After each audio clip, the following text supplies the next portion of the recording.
Hey guys, it's Mark with MacGyver Backpacking, and thank you for joining me today.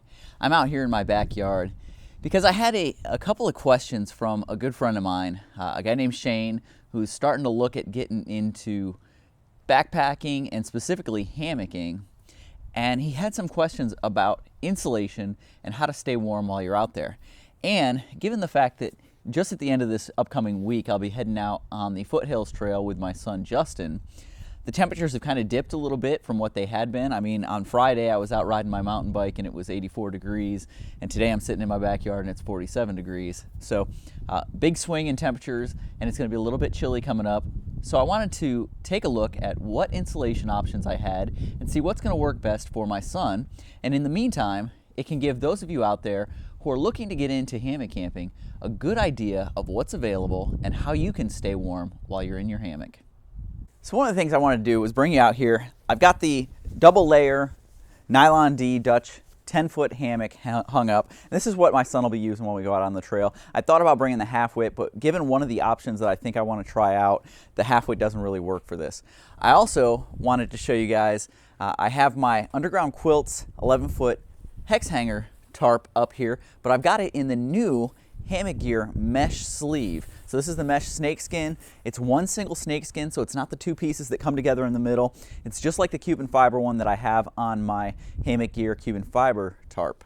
So I'm going to be testing this out. There should be some rain coming up while we're out on the trail, so I'll be testing this one on this hammock, on this tarp, and then I've got my Cuban fiber one on my Cuban fiber tarp. Both of the tarps will be going with us.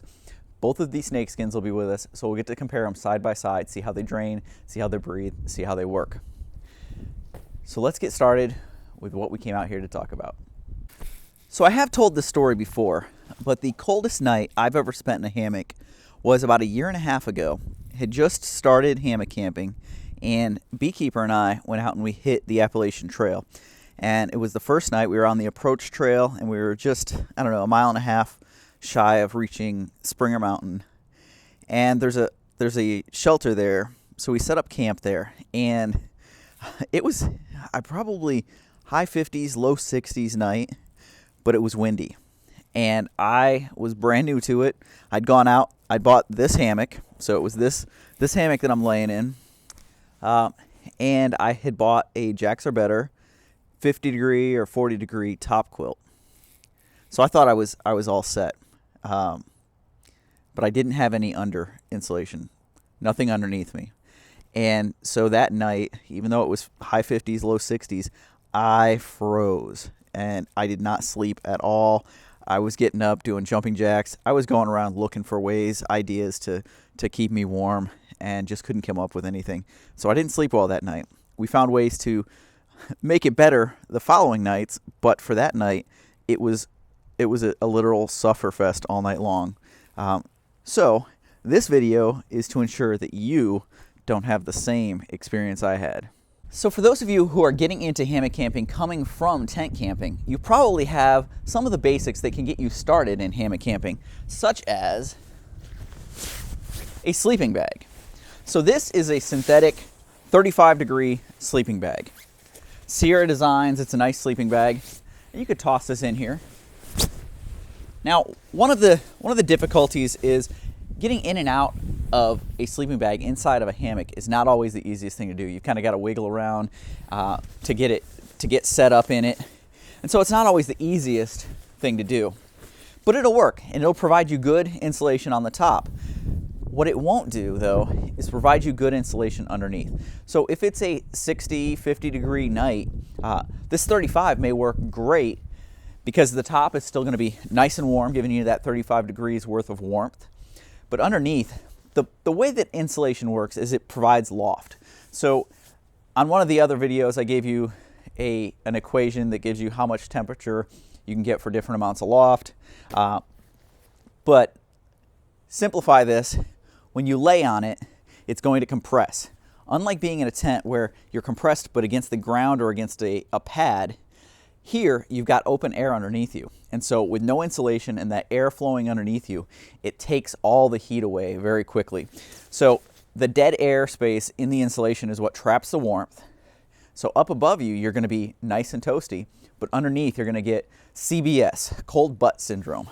And that's because the weight of your body is going to compress the insulation, and it's going to provide no real warmth there. So this is a good start, and if you've already got it, it's something you can use to get into the hammock world and see whether or not it's something you're going to enjoy, whether or not you're going to like it. So there's a starting point. So let's take the next evolution. So if you're coming from tent camping into the hammock world, you probably didn't go from sleeping straight on the ground. You probably had some sort of pad, whether it be a closed cell foam pad like this one or an inflatable pad. You probably had something that you were using underneath you. Now, if you have a double layer hammock like this one, it has an entry point where the two layers separate that you can slide a pad inside. And that becomes really helpful because then the pad isn't going to slide around. You get it set exactly where you want it, and it's going to stay there all night. If you don't have a double layer, you just lay it in, lay your sleeping bag on top of it,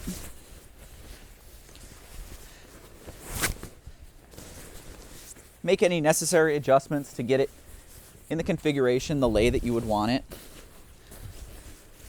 And then you're good to get in it and start trying. Now what the pad is going to do is it is going to give you that barrier. The closed cell works really well because it conforms pretty well to this, and you aren't relying on blowing it up, which makes it rigid. So this works really well for doing it this way.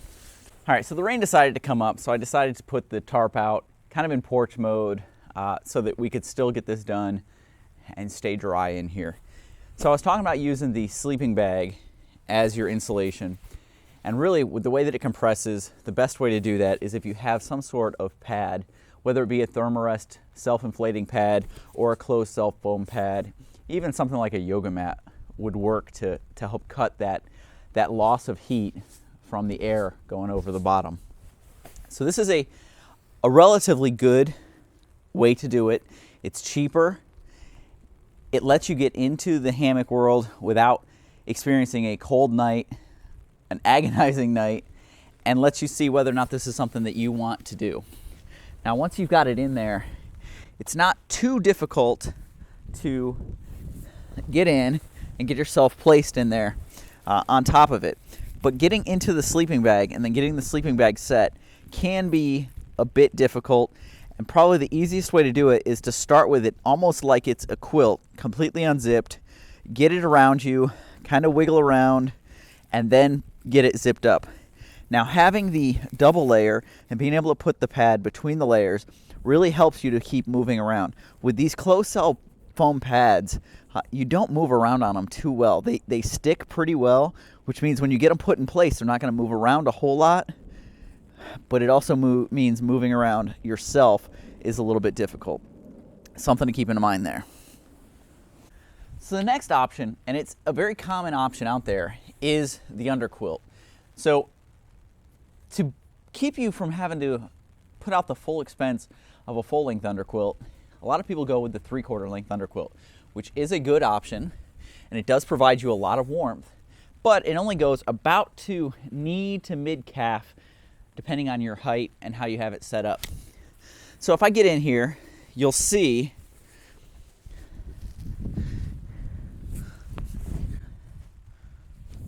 a 3/4 length. While it will provide great insulation up to my shoulders and down to about mid-calf for me, it is not full length. And the one place that I tend to get cold is my feet. So this is the one spot that it's going to leave my feet really exposed. So it's good because it's up here, you know, shoulders are going to stay warm. It's right at my shoulder right here. And it's good to about mid-calf on me. But again, those feet are sticking out. So a full-length underquilt will cover this, and we'll take a look at one. But there are other options to keep you warm here. So one option is if you have a backpack that requires a foam insert, you can then use that inside of your hammock to make up for that difference. So now I can lay down, slide this under my feet. You can see it's right here. It's under my feet, and I can slide it and move it exactly where I want it to cover the area that the underquilt does not cover. And so now my entire body is being covered. but that can be a little bit finicky. It can move around, it can slide around. So some people have ones that are cut out a little bit smaller, more of a sit pad type, that they'll actually slide inside of the closed area of their foot box on their quilt.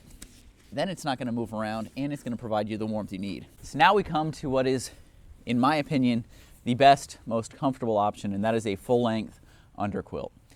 No fiddling around with a pad underneath you, no worrying about slipping off of it. Most pads are only about as wide as your shoulders, which means there's nothing to wrap up around the edges, so you've got to tuck your top quilt around your shoulders, and then you end up compressing the insulation there, and you end up getting cold spots there as well. You don't have to worry about that with a full-length underquilt. So now we'll get in, and we'll see that it covers. Very easy to adjust. You just reach out, pull it to where you need it, lay in your hammock. You can see it is up to right here, so it's covering my head. I can get my arm up over my head like this, and it is still covered. It's down, it's past my feet, so my feet aren't going to get cold. There's going to be no cold spots. Once it's adjusted properly to where there's no air gaps, nothing coming in, it just works wonderfully. I mean, I can already feel the warmth. No cold being zapped off below me. This is the first time on all of these that I've laid in here, and it's been just instantly warm. Now, it is a 0 degree underquilt, so it is warmer than the 40 degree underquilt, the 3/4 length that I had on here. But for me, this is the best option. And if you can afford it, and you know that you are going to be into hammock camping, and it's something that you think you're going to stay into for a while, make the investment. Get yourself a full-length underquilt and just be done with the fiddling. Be done with the playing around. Just get it done and use it, and that's going to be your favorite piece. Now, there is one more piece that I have been considering for my son for this upcoming weekend, and it's just to kind of supplement a little bit and add a little bit of warmth to his system, and that is a sock. So this is an argan winter sock from Dutchware Gear, and this one has a small vented area up at the top near the head. Now, for varying amounts of cold, it can be rotated around to close completely off or allow some venting to full venting. Now, the difficulty with this one is the getting in and out of it. And it requires opening up the head end and then sliding it down. Now, it doesn't seem that hard when you're outside, but when you're inside, you've got to reach up over your head, find the little barrel lock, slide it, spread it out, and then get it down. Middle of the night pea call, that becomes a little bit more difficult. But this will add varying amounts, but 10 to 15 degrees of warmth, especially on those windy nights. This argan is pretty good at wind resistance, and so the wind that comes in and robs you of your heat underneath, this will help to provide some protection there. So if you've got a borderline underquilt, you know, if it's a 30 degree underquilt and it's going to be down in the 30s, a lot of people like to have a 10 degree barrier there between what their quilt is rated to and the temperatures that they're going to get to, the lowest temperatures. So if you're expecting 30 and you've got a 30 degree bag, you're probably going to be cold. This can give you 10 to 15 degrees of extra warmth inside. It traps the body heat inside, and it keeps the wind from zapping you. So good option to help augment and increase the capabilities of what you already have. So there you go, guys. Take it from me. Getting your under insulation right is going to be crucial to staying warm and being comfortable in a hammock. The sooner you get that figured out and dialed in, the sooner you're going to enjoy going out, doing your hammock trips, and have fun. Don't get it figured out, and you're going to spend a night like me, where it's 55, 60 degrees, and you're freezing because the air is being robbed, the warmth is being robbed by the air flowing underneath you. Get it figured out. Get out there, have some fun, experiment, see what works for you. I almost guarantee you that once you go to a full-length underquilt, you're never going to look back. Sure, during the summer you can get away with the 3/4 lengths, but it's nice to have that full coverage when you need it. Guys, if you have any questions, feel free to comment below. Let me know what you're thinking. But get out there, do it, and I'll see you guys down the trail. Thanks.